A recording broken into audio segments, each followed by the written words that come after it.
Hi everyone, today I just want to talk a little bit about art journaling. So there is no hard and fast when it comes to this wonderful creative hobby. I've got a couple of samples here that I just want to take you guys through just for interest's sake. First of all, we have what they call an art diary, which is something that you can buy that has wonderful pages inside that's already got some form of art on. I don't particularly like that, so what I'm doing with mine is I am doing my own thing. This is a copy of a class I did with Mandy Fenter. There's the original that she did. So I thought that I would just replicate that in this book. I didn't even prep the pages. I just did the watercoloring and the all-purpose inking and everything straight onto this. It's 300 gram. It's wonderful mixed media paper. You can see it doesn't even bleed. And I don't really care that it has dates. Look, it doesn't have a year, so it doesn't make a difference. It's all about the surface. Okay.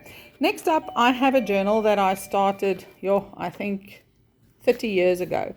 And when I was unpacking a couple of years ago, I found it. I had some text that I had written in here, and then I simply just started journaling, like really journaling. I would write a little poem, I would tear out a piece in a magazine. This was many years ago, like more than probably 20 years ago.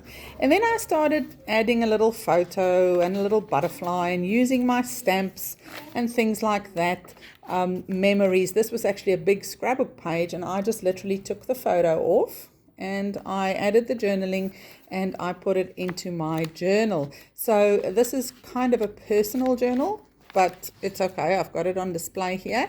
And then after the Lord saved me, I started writing in the back when I was doing some Bible studying. I'm not sure if I've got dates here. Anyway, I know that I had a prayer list here at the back, and I just glued that down because some of those prayers have been fulfilled. Then next up, we have a totally different application of art journaling. This amazing work of art was done by a lady with the name of Desiree. And before she passed away, she actually bequeathed this to us. She would come and sit here every Wednesday, and she would come and work on this journal, and she called it a technique journal. So she would come and take pages that were designs, and she would simply come and do some fun techniques, just play around, and then she would write out what she was actually doing. So you can see there she did some splats, she did some stamping. Here we've got some UT heat embossing double techniques. She's got some blending, all the techniques that she had learned throughout the years. There's some texture pasting with some pastes and with some gels, lots and lots of. She actually finished this whole book.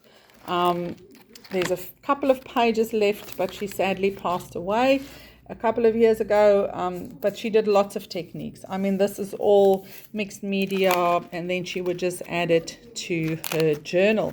Then we've got something totally different once again. Priscilla created this. She made the journal from scratch, okay, completely from scratch, and then she decorated the front. She simply used fun elements, all her pens, all her inks, all her embellishments. She would just sit and play. She would write some journaling in here, words from scripture that were important to her. Priscilla loves doodling, so she would sit and play with some techniques and color, use scriptures here that she found edifying to her heart. And there you can see. So lots and lots of different ways to do art journaling. There is no hard and fast. And we really want to invite you to join our group on Fridays or any other day of the week. If you can't make it on a Friday, just let us know. If we have a formal class, unfortunately, we won't be able to accommodate you. But Fridays have been set apart for art journaling. Love what you did here, Priscilla. So please join us. There is no right and wrong. Just bring yourself. If you've never started before, you can get all the supplies here. We don't mind where you purchase it. It's just a wonderful time of getting together, being creative, and using those products we have.